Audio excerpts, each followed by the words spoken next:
Mesdames et messieurs les dirigeants, mesdames et messieurs les ministres, mesdames et messieurs, permettez-moi de commencer par remercier le président Poutine et le peuple russe pour l'accueil qui nous est réservé à l'occasion du 16e sommet dans cette belle ville de Kazan.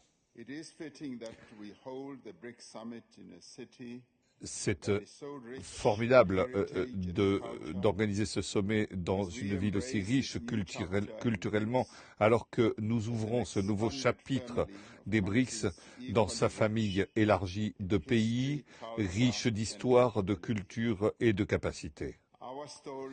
Notre histoire, en tant que pays des BRICS, est une histoire de solidarité, de respect mutuel, d'avantages mutuels.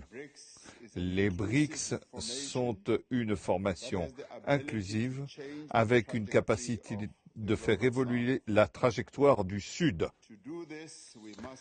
Pour ce faire, nous devons réaliser le potentiel de nos partenariats économiques pour garantir le développement durable pour tous et pas juste pour quelques-uns. Nous devons entreprendre l'ensemble des mesures en faveur d'une prospérité équitable et mutuelle pour tous. Comme la majeure partie du monde, l'Afrique du Sud désire une meilleure chaîne d'approvisionnement, une amélioration du commerce, du tourisme et des flux financiers, débarrassés d'influences externes dans un monde multipolaire.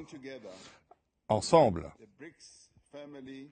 la famille des BRICS joue un rôle important pour traiter des défis clés du Sud, des pays du Sud, en partenariat dans des marchés et des économies émergentes. Nous sommes impatients d'entendre le rapport qui a été fait par les ministres des Finances et les présidents des banques centrales concernant les transactions internationales entre les pays des BRICS et leurs partenaires sur les nouvelles devises. Il y a quelques jours, sous le patronage de la présidence des BRICS, se sont réunies des personnes pour explorer les possibilités qu'ont nos pays d'une manière concrète. Pour l'Afrique du Sud, ces efforts qui se concentrent sur des résultats pratiques sont essentiels pour créer les priorités centrales de nos pays pour une croissance économique inclusive.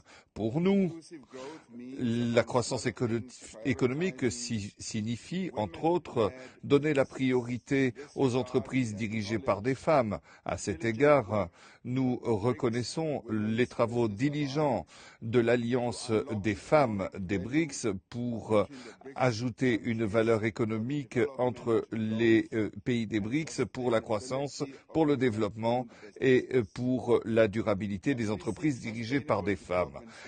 Alors que nous cherchons des solutions de développement, nous devons reconnaître les difficultés émanant des changements climatiques. Nous devons reconnaître l'impact dévastateur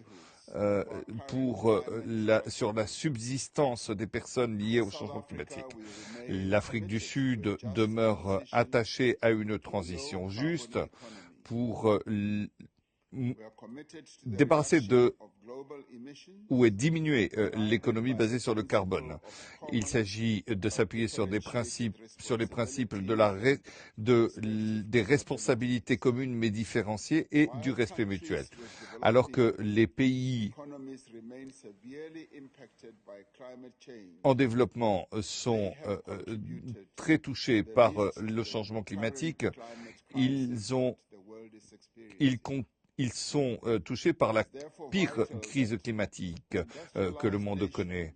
Il est nécessaire, par conséquent, que les nations industrialisées respectent leur engagement en matière climatique et puissent faire davantage. Il s'agit de ne pas approfondir les inégalités mondiales en se basant sur les aspirations des pays du Sud.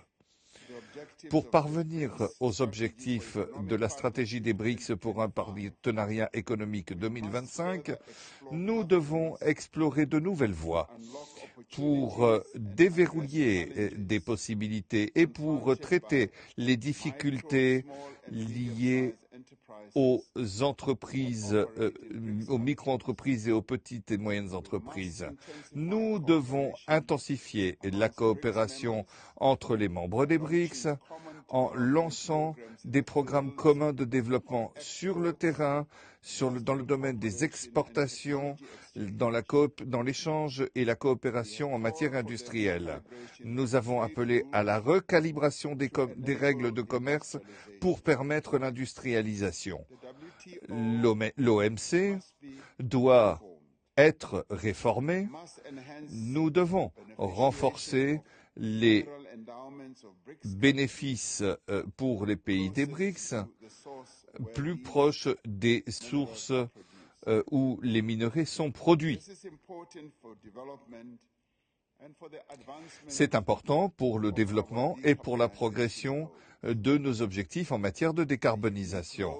Le rôle unique joué par la nouvelle banque du développement comme banque multinationale de développement est essentiel pour l'aspiration de nos groupes émergents et pour la nouvelle économie de marché dans son ensemble. Nous nous félicitons du travail qui a été fait et nous félicitons la nouvelle banque du développement sous l'excellente direction de notre chère sœur Dilma Rousseff. C'est l'un des exemples les plus frappants de la valeur ajoutée du groupe des BRICS pour l'appui à la croissance et au développement des pays du Sud.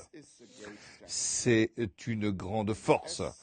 Et ce faisant, nous intensifions le développement de ces pays. Pour ce faire, nous avons besoin de nous concentrer sur la paix et sur la sécurité dans le monde. Les conflits qui continuent de faire rage dans le monde nous préoccupent beaucoup.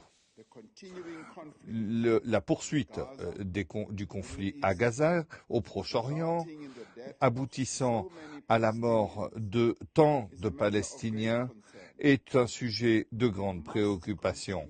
Nous devons continuer d'insister sur la nécessité d'un cessez-le-feu à effet immédiat et sur la reconnaissance du droit à l'autodétermination des Palestiniens. Nous avons progressé dans un certain nombre de domaines et ce niveau de progrès réalisé doit nous encourager et nous inspirer à faire davantage. Nous devons faire des BRICS un instrument encore plus efficace pour la paix et le progrès du monde, à tous les niveaux, économiques et autres. Je vous remercie. Merci beaucoup.